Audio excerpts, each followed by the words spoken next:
Hola Ángel, ¿cómo estás? Hola, ¿qué tal? ¿Cómo estás? Bien, bien.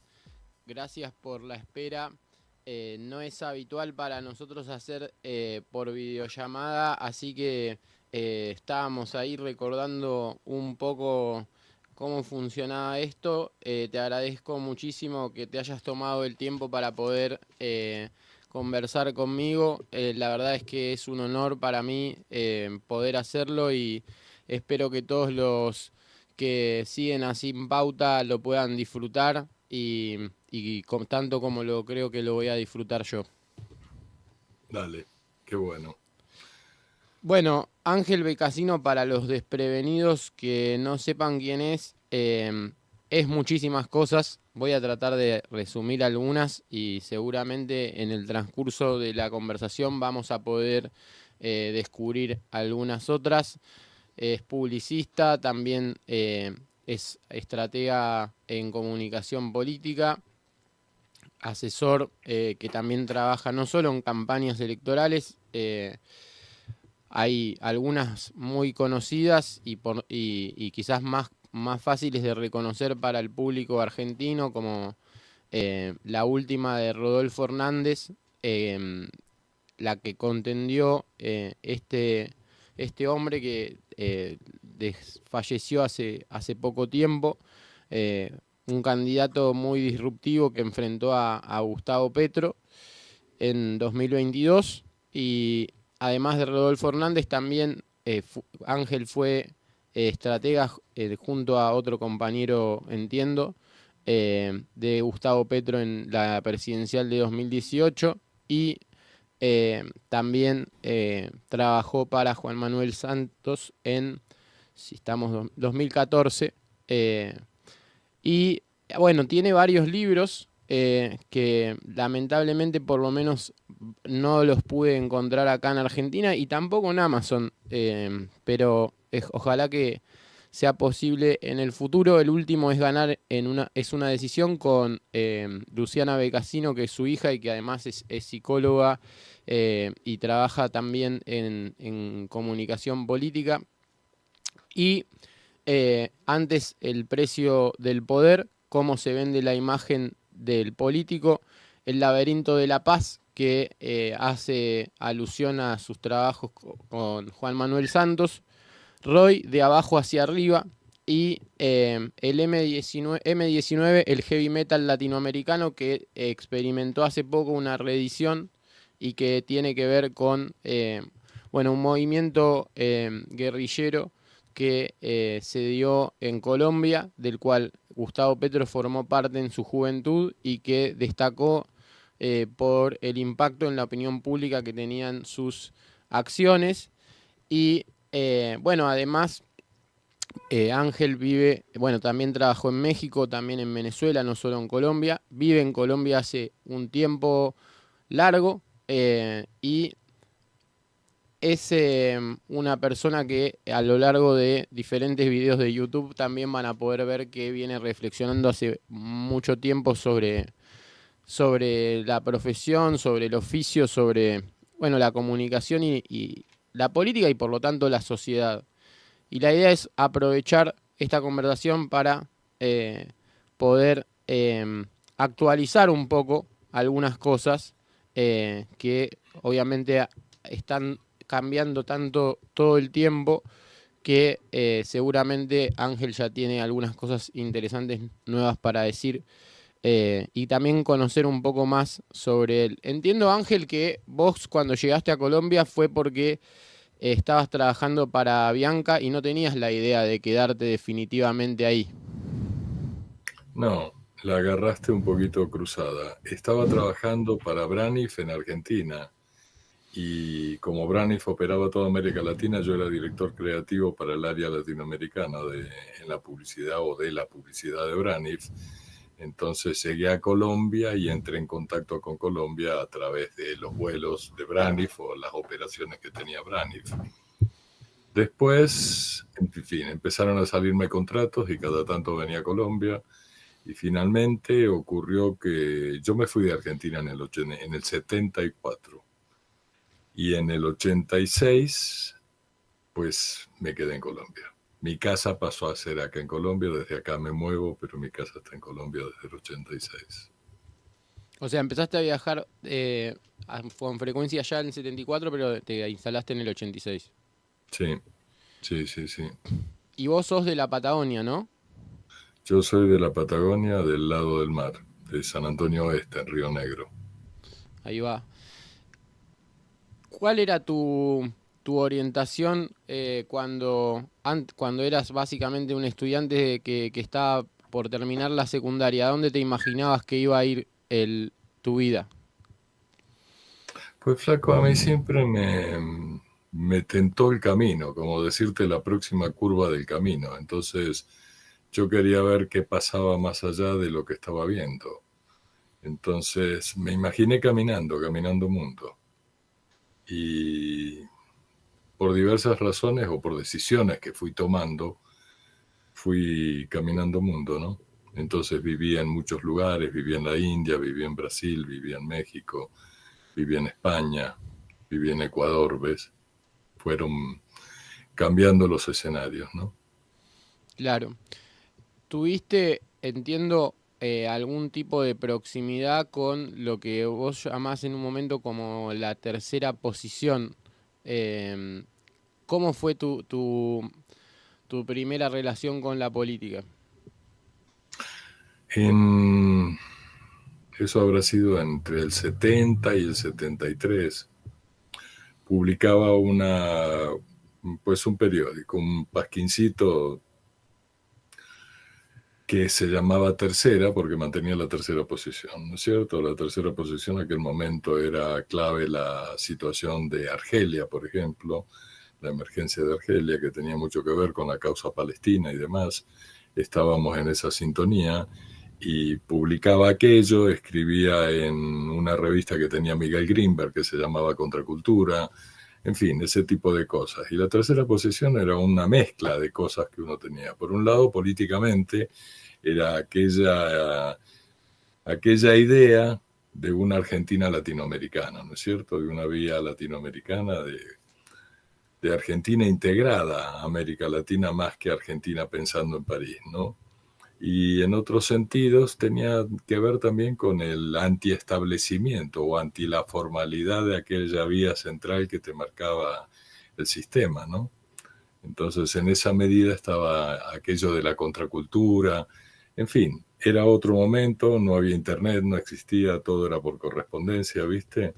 Y las conexiones, las llamadas internacionales eran carísimas y nos guiábamos a una velocidad diferente en el territorio, pero en la cabeza andábamos a mil, con ese sentimiento de un tanto de impotencia que te produce el no poder traducir lo que tenés en la cabeza con la velocidad que quisieras traducirlo a hechos, ¿no?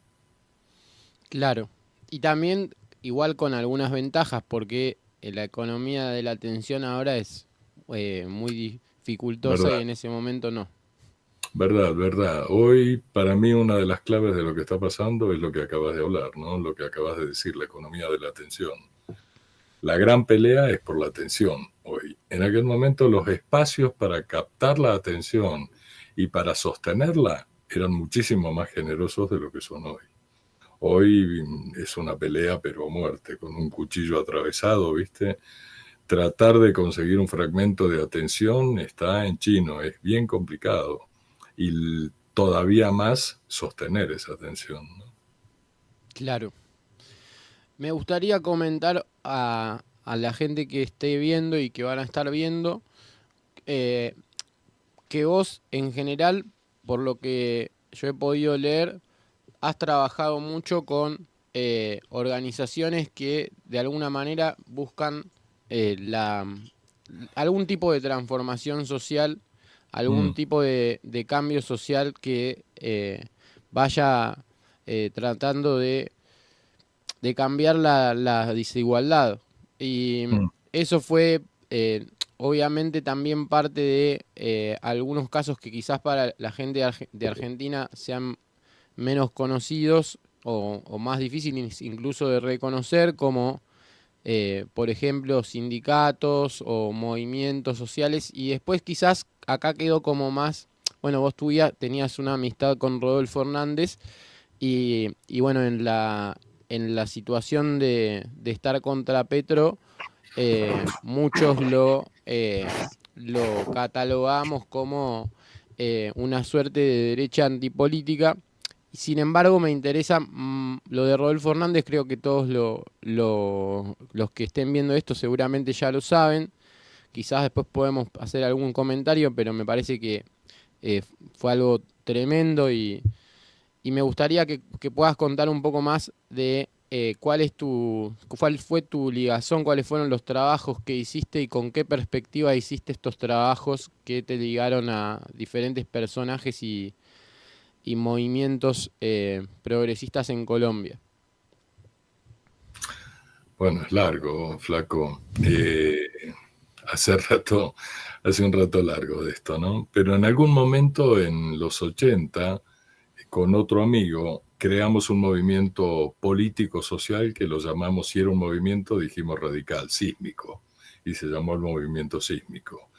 El movimiento sísmico, que teníamos un programa al que lo llamábamos higiene mental colectiva, generó una cantidad de relaciones y de infiltraciones que nos trataron de hacer. Esto fue en el año 87 más o menos. Dentro de las relaciones fuertes vino una relación fuerte con el M-19. El M-19 en ese momento todavía era una organización clandestina, una guerrilla.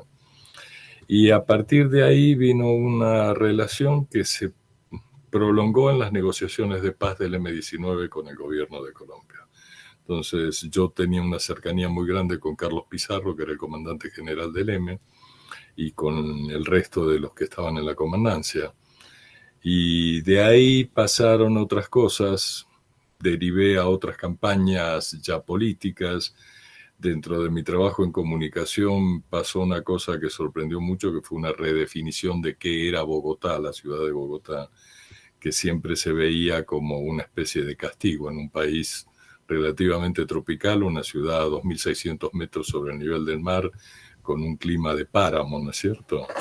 Es una especie de castigo. Y yo lo replanteé y lo puse 2.600 metros más cerca de las estrellas. Eso abrió un hueco de atención también.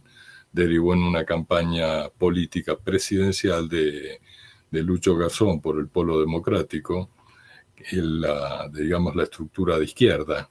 Y de esa campaña, poco tiempo después, conseguimos con otra campaña, ¿no es cierto?, la alcaldía de Bogotá. Fue la primera vez que la izquierda tuvo la alcaldía de Bogotá.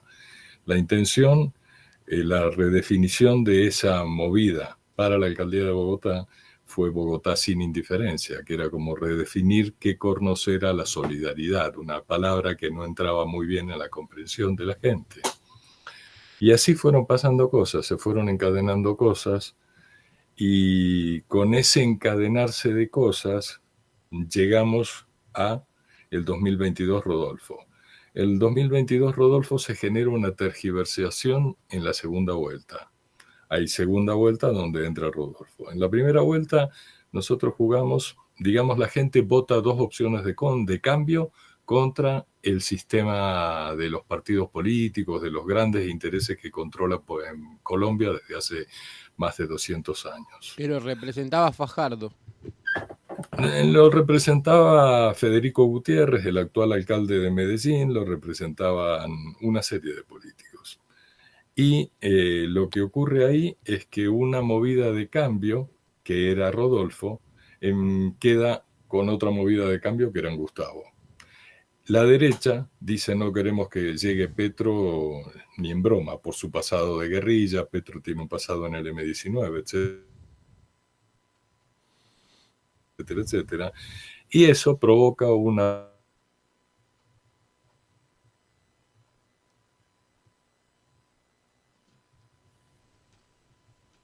Y eso tergiversa muchas cosas que se ven, ¿no? En fin, es largo el cuento, pero dentro de lo que vos me preguntabas, yo tengo que ver con una cantidad de otros movimientos relacionados con ONGs, relacionados con un movimiento muy grande que hubo acá que se llamaba Viva la Ciudadanía, una ONG,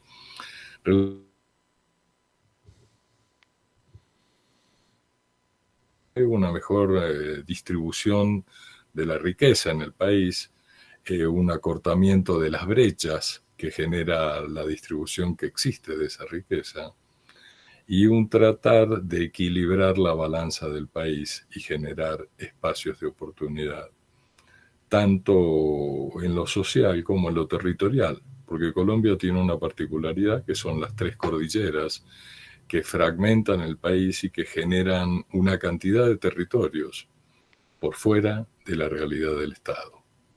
Esto es lo que es Colombia. En otros países trabaja en otros procesos, en Bolivia muy cerca del MAS, en Venezuela cuando le hicieron el referendo revocatorio a Chávez, yo estuve apoyando a Chávez pues en la parte estratégica del Ministerio de Comunicaciones de ellos, y así, una serie de cosas, ¿no? Entiendo. Sí, pifié con el tema de Fajardo porque me confundí con Fico, perdón. Y sobre el tema de la campaña de Rodolfo Hernández, ya que lo retomaste, bueno, lo vamos a retomar. La campaña fue, por lo menos desde mi punto de vista, que no soy una persona que conozca tanto Colombia, me pareció algo impresionante y creo que a un montón de gente le pareció impresionante, porque si bien Rodolfo Hernández tenía ya eh, una existencia a nivel local como político, no sé si también a nivel nacional era alguien reconocido. Bueno, se hicieron sin fin de notas sobre su TikTok y sobre su modalidad de campaña que creo que inauguró un poco una época junto con otra campaña bueno, que fue un poco menos significativa a nivel electoral, que fue la de Herbaz en Ecuador. Bueno, un poco la era de TikTok y de el contenido bien puro de entretenimiento político, pero micro contenido ya, no contenido como Peña Nieto en en los 2000, sino ya hablando de algo muy micro, que básicamente es TikTok, y con esta lógica bien de la economía de la atención agresiva que vivimos. Pero más allá de TikTok, bueno, hay toda una cuestión que vos explicaste varias veces sobre el tema de la autenticidad, de no hacer algo con el candidato que no le sea propio. Creo que quedó clarísimo que Rodolfo era Rodolfo. Para quienes estuvieran a favor o en contra, Rodolfo era genuinamente Rodolfo, no era un candidato que estuviera atado eh, como para no, sino que simplemente era él. También, bueno, hay que mencionar, porque vos lo haces, además de Luciana, también Luisa Olejúa estuvo trabajando ahí en esa parte digital, y la verdad es que la campaña para mí hizo un cambio, digamos, mostró todas las posibilidades que se estaban generando en esta nueva época y que estaban muy subexplotadas, al punto de que algunos dicen si la elección hubiera sido 10 días antes, quizás él ganaba. Y bueno, eso es un poco lo que yo tengo para decir, digamos, que me interesa todo obviamente desde el punto de vista de la comunicación política. ¿Vos querrías agregar algo sobre eso? Lo que agregaría es, bueno, yo heredo esta estrategia no la estrategia, la campaña, la heredo de dos amigos argentinos también, que eran los que estaban al frente de la estrategia de Rodolfo, que eran Hugo Vázquez y Guillermo Meque.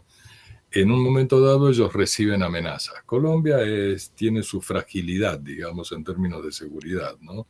Ellos reciben unas amenazas y deciden salirse del trabajo que estaban haciendo con Rodolfo. Ya. Dentro de aquel planteo que estaban trabajando, tenían un enfoque un tanto diferente a algunas cosas que yo sentí que eran potenciales grandes de Rodolfo. Exploté más lo que eran las redes, busqué que las redes fueran el llamado atencional y que provocaran interés en buscar quién era Rodolfo en otro lado. Viste, hay procesos muy dinámicos. Hoy por hoy, por ejemplo, Google va dejando de ser el buscador y pasa a ser el buscador TikTok, ¿no es cierto? Entonces vos empezás a buscar la información por otros lados y vas combinando canales, medios y demás historietas dentro de esa misma fragilidad de la atención de la que estábamos hablando. Entonces pasan esas cosas y con Rodolfo Chévere lo que me mencionaste de Hervás, porque Hervás realmente es un referente. Es el referente de cómo el espectáculo pasa a comportarse un poquito más caprichosamente.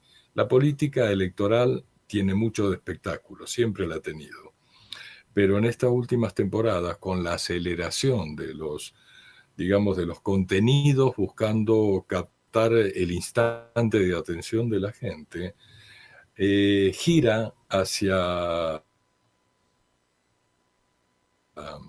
pues hacia cosas más caprichosas.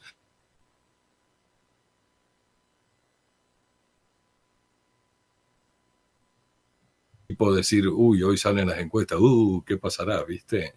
Que son como señales de complicidad con la audiencia que dicen, esto no es un político convencional, esto es otra cosa.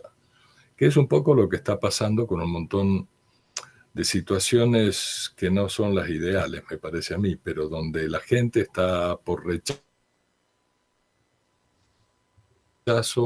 o por no haber encontrado en las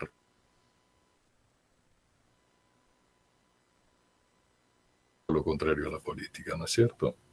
Y en esa medida acaban apareciendo algunas cosas que realmente no son demasiado deseables o más bien son muy poco deseables, ¿no? Entiendo. Em, ¿Cómo funcionó el tema de lo territorial en el caso de Rodolfo? Porque, por un lado, cuando investigué un poco sobre la campaña, recuerdo que se habló bastante también de una herramienta que se llama Wapid Mm. y, y también, bueno, se habló un poco de, bueno, sí, habían personas que jugaban en el territorio, aunque él no se movía tanto por ahí. Entiendo que hubo un debate sobre cómo moverlo a él o no en el territorio. eh, Porque, bueno, en definitiva, lo que me interesa también es, bueno, vos mencionaste muy bien este tema de los buscadores, trabajaron en el tema de los buscadores, cómo pudieron hacer para que no sea solo TikTok y Twitter en ese momento. Eh, y me interesa esto para ver si hubo, que seguramente la hubo, pero y cómo fue algún tipo de dialéctica entre lo digital y lo territorial. Lo que pasó fue, ok, en esto también hay algo que es la orquesta.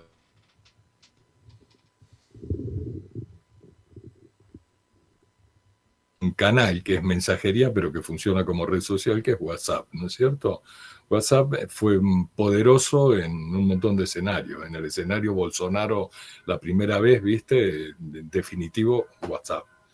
Acá Wapid fue una, digamos, una plataforma con la cual trabajamos WhatsApp y trabajamos para expansión de la militancia, y dentro de eso que trabajamos con Wapid, más otras acciones, logramos un efecto que fue tomando, debes tener en tu cabeza la campaña 2008 de Obama, que representa una serie de posibilidades.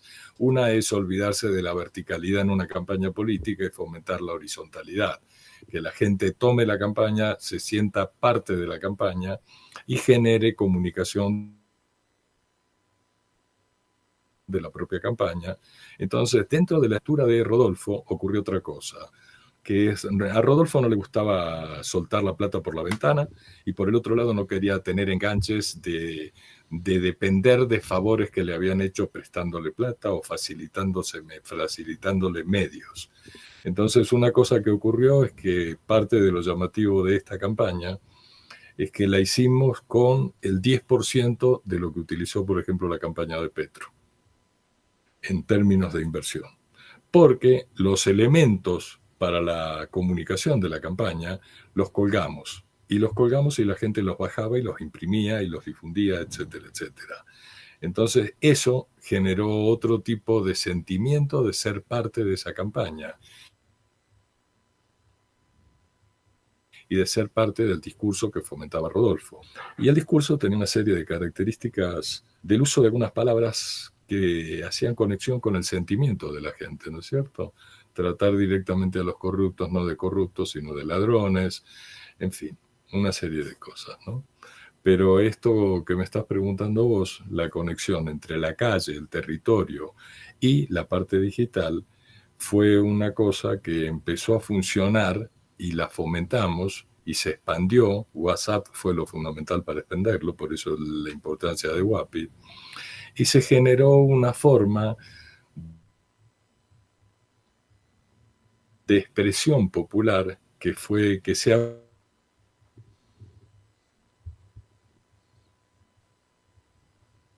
a pitar, a tocar la bocina, ¿no es cierto? Promoviendo la candidatura de Rodolfo, y eso pasó por todo el país. Lo recogíamos en mensajes, mensajes un tanto épicos, ¿no es cierto?, mostrando que había en desarrollo una cosa que tenía mucha fuerza, y confrontamos con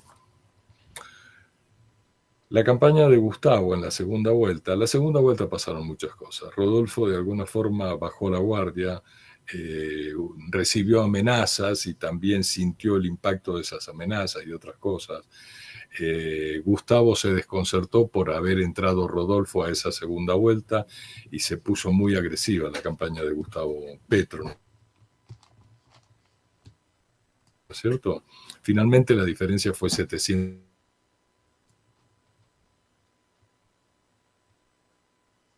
Hubieran sido los tiempos un poquito diferentes, el resultado hubiera sido otro. No sé si para bien, para mal, en fin, no importa, ese no es el tema.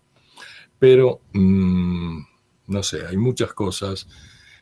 Nosotros con mi hija, viste que estuvo conmigo en esa campaña, y publicamos un libro que es Ganar es una decisión, que de alguna forma tiene que ver con una desmotivación de Rodolfo por una cantidad de razones, por los ataques que estaba recibiendo, por las amenazas, por varias cosas, que lo hicieron perder la energía esa que es necesaria para ganar. Cuando vos mirás, por ejemplo, mezclando fútbol, el deporte rey, que le dicen, ¿no es cierto?, y la política tienen mucha conexión.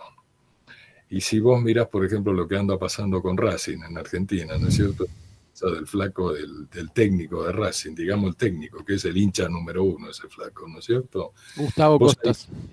Claro, vos sentís que esa fuerza, la presencia de esa fuerza, de esa potencia, ¿no es cierto?, de las ganas, es fundamental. Y se derrama, y se contagia, y se vuelve algo, se viraliza, usando la palabra de moda, ¿no es cierto?, en ese sentido. Bueno, cuando el líder o el que está en la cabeza de ese entusiasmo, de esa pasión, baja la guardia, debilita ese impulso, y los que lo siguen debilitan eso, ¿no es cierto? Entonces, qué sé yo. El resultado es el resultado, pero ganar es una decisión, y es una convicción, y es un meter los huevos con todo. Esa es la historieta. En el caso de Rodolfo faltó ese final. Claro. Entiendo. Insisto, no es que esté juzgando que eso...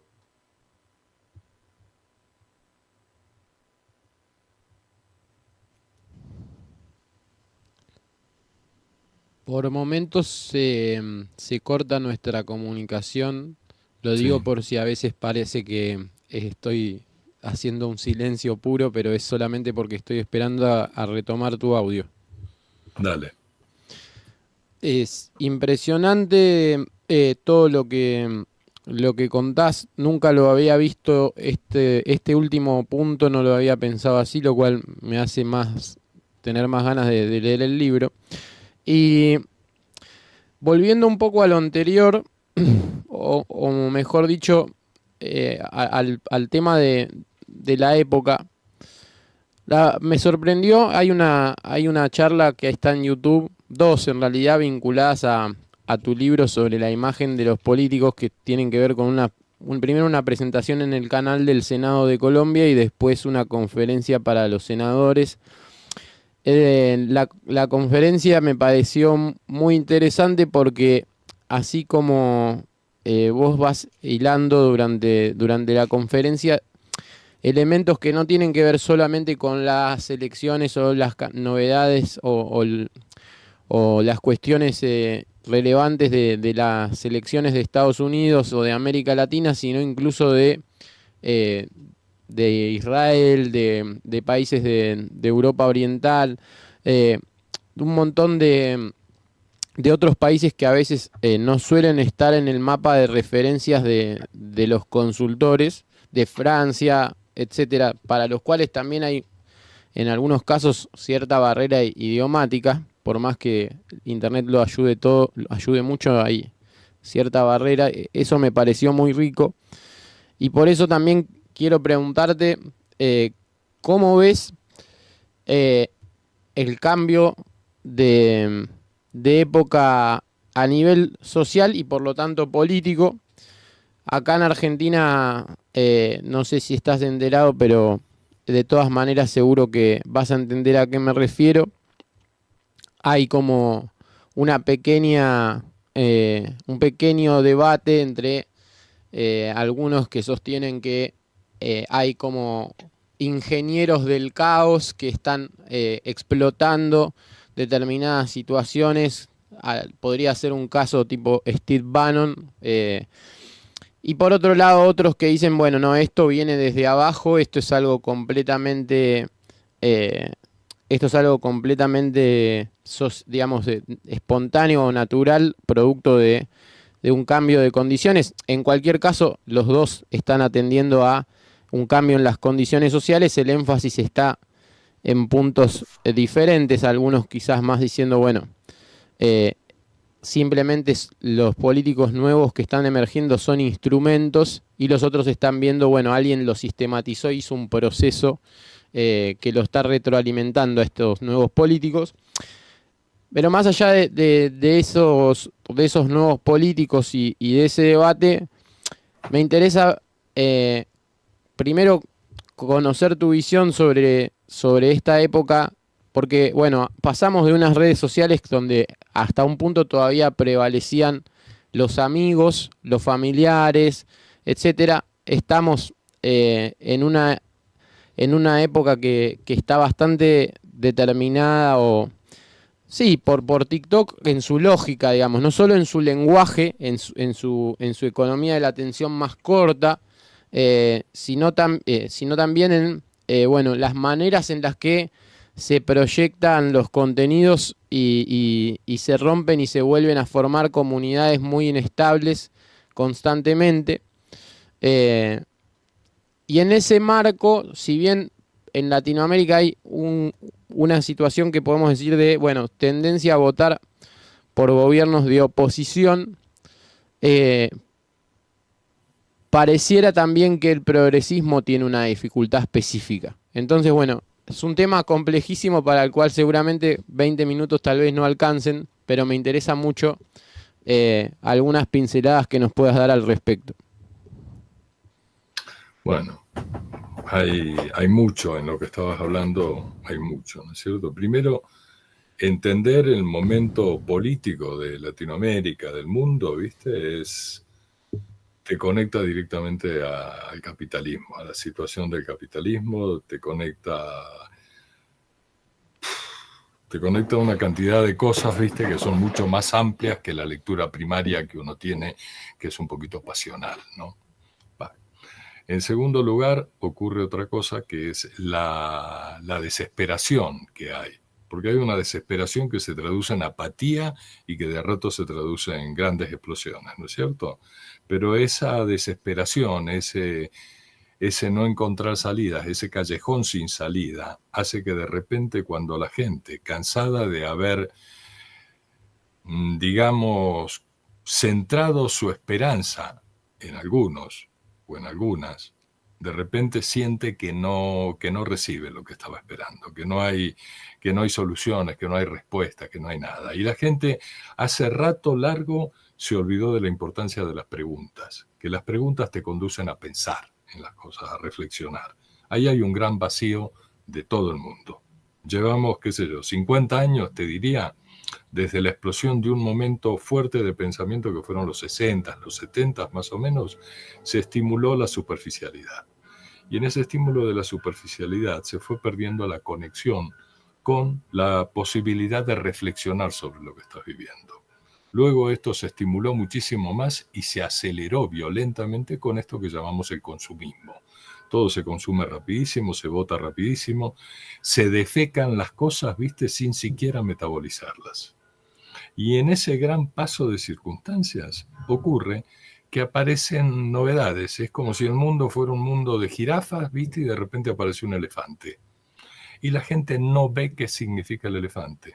No ve qué hay detrás del elefante. No ve lo que está ocultando el cuerpo del elefante. Y se enrolla. Y se entrega a eso. Y no sabe qué es lo que está entregando al entregarse, a través de su elección, de su decisión electoral, digamos. Pero detrás de esto, ¿quién mueve los grandes hilos? Un sistema que ha pasado de algo en lo que podía ver quién era el que estaba detrás de la empresa Pirulo, a un momento en el cual hay ni siquiera aquello que llamábamos las sociedades de accionistas. Hoy hay fondos de inversión que no sabes quién carajo son esos personajes, que no tenés idea de qué hay más allá de la manipulación que tienen esos tipos, que cuando vos observás cómo operan esos fondos de inversión y observás cómo operan hoy las guerras, por ejemplo, encontrás un mismo escenario. Es muy, pues muy especial el hecho de que una persona opere un misil que hace mierda 50.000 vidas no sé dónde, desde su casa va a trabajar a la oficina, ¿no es cierto?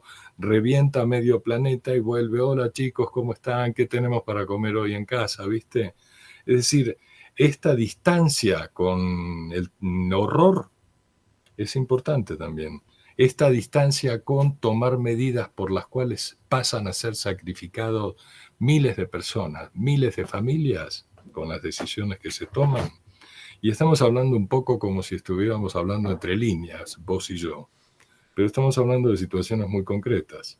Y se están viviendo, puta, en Argentina ni hablemos, pero se están viviendo en muchos escenarios. Y es un momento, flaco, que también creo que uno debería pensar un poquito. Que el otro día me pasó que en una entrevista que me estaban haciendo, salió el tema de un padre medio desesperado que mató a 2 hijos acá en Colombia, y entonces en un drama porque eran 2 niñitos, ¿no es cierto? Y vos cuando ves que el marco este de 2 niñitos, mirás esta particularidad, pero se está enmarcada en una cosa donde se están masacrando niños y niños y niños, decenas, centenas, miles de niños, y nadie dice nada, y pasa a ser lo normal. Eso se vuelve un ejemplo, flaco. Inevitablemente lo que vemos como noticias, y se repiten las noticias, y no tienen consecuencias ni tienen nada que las contraste, nadie que diga no podemos tolerar este espanto. Entonces eso se vuelve algo que vos lo asumís como, está bien, ¿por qué no? Me hincharon las pelotas los niñitos que están gritando, los mato y chao, se acabó. ¿Ves? Y como eso, están pasando muchas cosas. Y yo creo que más allá de lo tradicional que uno ha pensado con respecto a lo que uno llamaba la justicia social y demás, hay tragedias en curso, works in progress, como dicen los gringos, del espanto, que nos deben sacudir la cabeza y que los debemos mirar.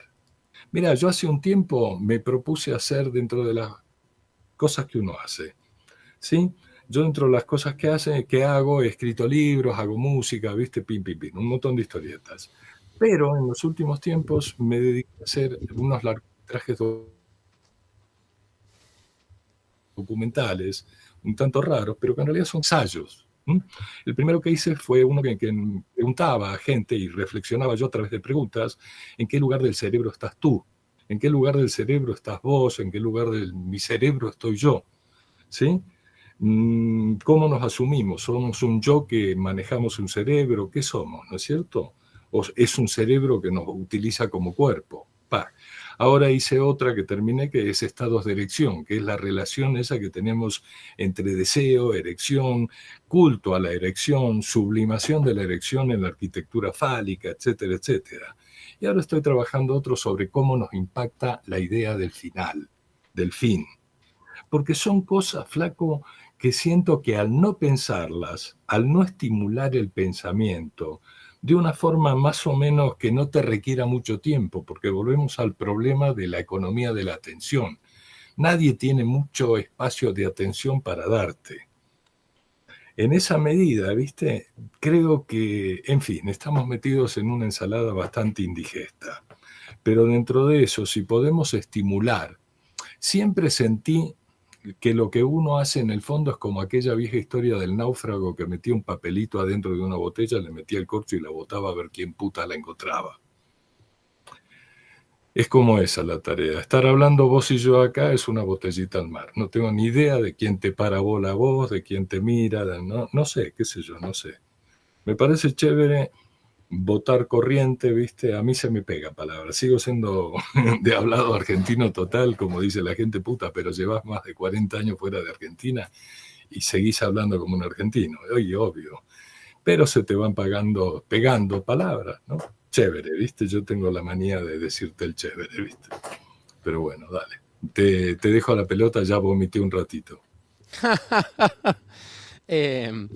No, sí, o sea, entiendo a lo que vas y creo que en el tema de esto de, bueno, uno pone un mensaje en una botella, también es el punto en el cual, em, cuando te preguntaba sobre, por ejemplo, sindicatos, bueno, ¿qué puede hacer un sindicato en esta época? O sea, eso, por ejemplo, es una de las preguntas para llevarlo bien a un terreno bien concreto. ¿Vos crees, tiene futuro eso en relación con la época en la que vivimos? ¿Qué futuro tiene? ¿Cómo lo imaginás? Claro, flaco, ahí el sindicato como se ha concebido tiene un problema en esta época muy fuerte que se quedó sin materia, porque como la gran materia que hay son los desempleados, tendría que ser un sindicato de desempleados, ¿viste? O de gente sin trabajo, ¿no es cierto? Entonces, fíjate cómo esto ha ido a parar a algo donde además de joder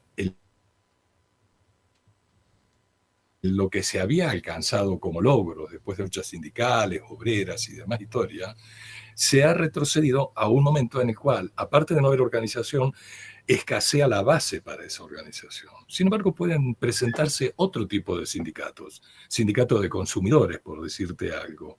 Es decir, si usás la imaginación, poder replantear las reglas a través de las cuales nos movemos e interactuamos con aquello que llamamos el poder de control, el poder de organizar, el poder de poner el orden sobre las cosas, el poder de decidir qué ocurre en la sociedad. Y nosotros que sufrimos o, o en fin, o padecemos, digamos,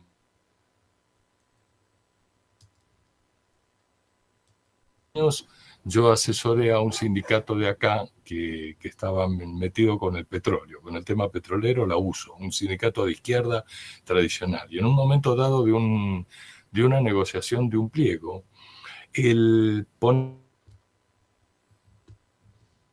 sobre la mesa un proyecto de comunicación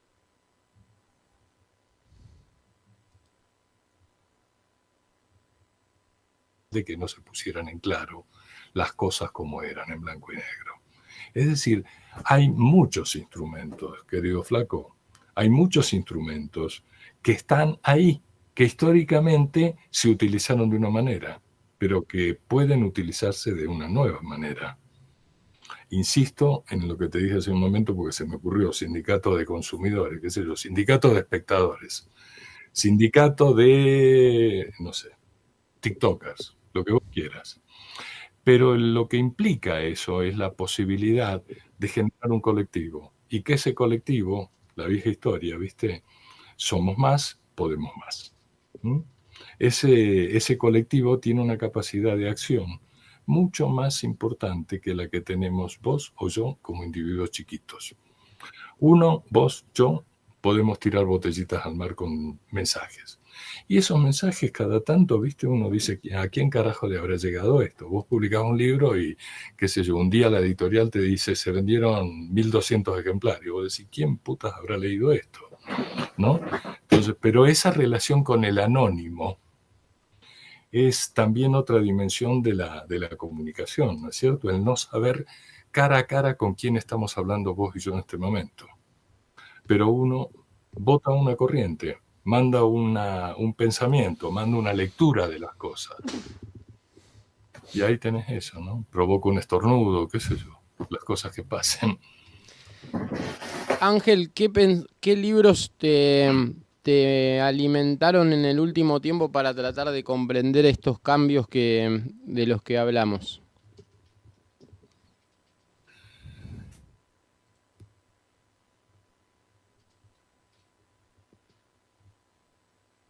Social, que Sennett, ¿no? No sé si le paraste bola, La decadencia del hombre público, Carne y Piedra, que es un repaso a los comportamientos.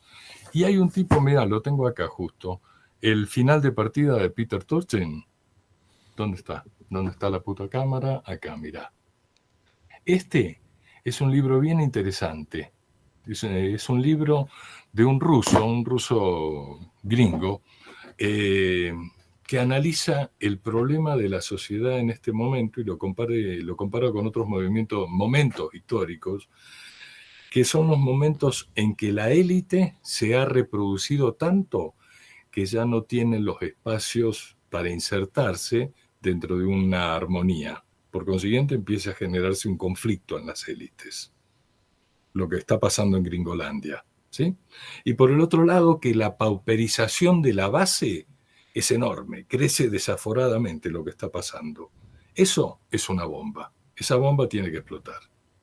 Indefectiblemente, y además el tipo repasa un montón de momentos en la historia donde se dan circunstancias más o menos del mismo tipo y que conducen, boom, a algo que va a producir un cambio de época. Esto, como vamos, ¿viste? Esta confianza tonta en que la tecnología es Dios, ¿no es cierto? Eh, no tiene mucho kilometraje. Humanamente, somos seres sensibles, no somos seres fríos como este chico Elon Musk, ¿viste? No somos ese tipo de personajes, no somos personas, es decir, son personajes atípicos. No te diría monstruos, son excepcionalidades en la humanidad que para mi gusto no son las más interesantes de la humanidad, ¿no es cierto? Este tipo de personajes que sueñan con ir a hacer mierda a la Tierra e ir a colonizar Marte. Es decir, el nivel de pensamiento que hay es bastante torpe. Bueno, dentro de eso, este hombre Turchin analiza eso, analiza a dónde conduce toda esta época anterior a la actual, donde se expandió la educación universitaria. Y eso produjo un montón de gente con una formación que quiere ser parte de la élite. Pero no hay lugares para tanta gente. Como dice un tema de salsa, no hay cama para tanta gente, ¿viste? Y eso indefectiblemente produce un problemón. El tipo le da más relevancia a eso que a la base social. Fíjate que es interesante, ¿eh? Es bien interesante el análisis que hace este hombre. En fin, no sé, me interesa, flaco, votar corriente, lo que uno llama por acá en el trópico votar corriente, que es intercambiar ideas y demás. Yo me encarreté con Colombia fundamentalmente por eso. Había en el momento en que empecé a quedarme por acá, encontré muchas cabezas con las cuales juntarme a pensar el mundo, a mirar el mundo, ¿viste? Era potenciar la capacidad de tu cabecita. Y eso es muy interesante, es muy especial, ¿no? Entiendo. En una de las entrevistas por el lanzamiento por la nueva edición de M19, eh, decías que, eh, bueno, hablabas sobre la importancia del rol del Estado. Viendo lo que pasa en Argentina y cómo está cuestionado eh, este rol, e incluso que empieza a ser algo ya más de debate un poco más global, porque bueno, hay algunas personas que empiezan a pensar, bueno, hay que bajar un poco los decibeles a la inversión que se hace en el Estado, etcétera, no solo en Argentina. El libertarianismo y sus diferentes variantes. Eh, ¿qué, qué observás sobre ese proceso? Sobre esa visión del Estado y sobre este proceso de oposición al Estado. Pues hace tiempos ya, o llevamos tiempos, en que esta idea del Estado-Nación, ¿no es cierto? El habernos imaginado que el colectivo puede llegar a ser tan sintonizado como para poderlo pensar más allá de una tribu como una nación, ¿no? Una serie de sentimientos en común y eso. Y que eso puede operarse desde un Estado que exprese a esa nación, desde hace un rato viene bastante en crisis, ¿no es cierto? Fundamentalmente con la gran operación de las multinacionales empresarias y demás historia, y el juego de los intereses de ese tipo que se aceleró mucho más con el capitalismo financiero, digamos, ¿no? Del capitalismo productivo pasamos al financiero y esto agarró otra velocidad. Pero, ¿qué veo en esa intención última de lo que están haciendo? Suicidio, flaco, es una taradez de una cantidad de personajes que solo piensan el mundo en números. Y que piensan el mundo en números sin importarle las consecuencias de pensar el mundo en números.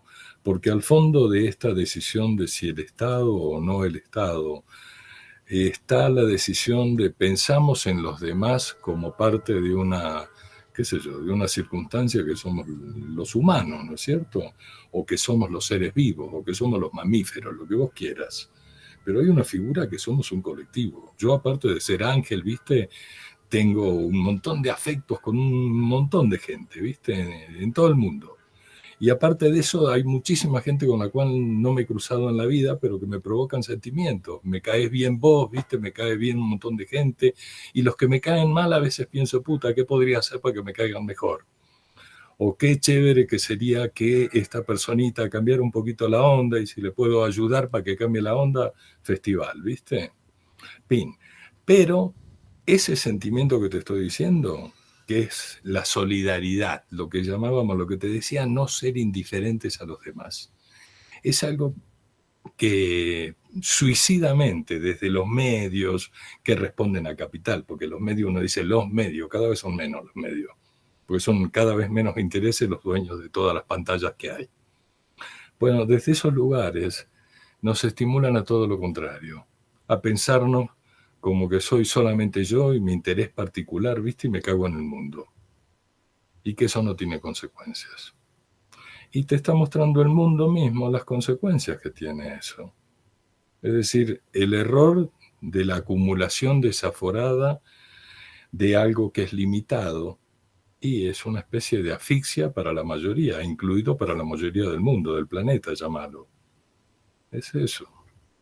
Entonces, no sé, flaco. A veces uno, qué sé yo, te sentís un poco impotente, te sentís en el callejón sin salida. Y no sé, en mi caso, viste, tengo demasiados frentes en los cuales me gusta actuar, ¿no es cierto? Frentes, qué sé yo, de creación, frentes de, sin ponerle demasiada trascendencia a ninguno. Pero uno hace cosas que las sentís, que te da ganas de botarlas para afuera, que uno incluso no las hace por un interés económico ni por el puta, las haces para compartir. Se me ocurrió tal cosa, vi tal cosa, comprendí tal cosa. ¡Pim! Tómalo. A ver quién lo agarra y lo vuelve más inteligente del lugar hasta el cual yo lo llevé. Una vez me tropecé con un viejo, un blusero en Nueva Orleans. Y el man, charlando, botando corriente en la calle, me dice, es que la música hay que llevarla más lejos de donde uno la encuentra. Para mí esa es la historia del mundo, flaco. Uno llega al mundo y encuentra una cantidad de cosas, y parte de lo bonito de todo esto es lograr llevar eso que recibiste a otra instancia, crecer.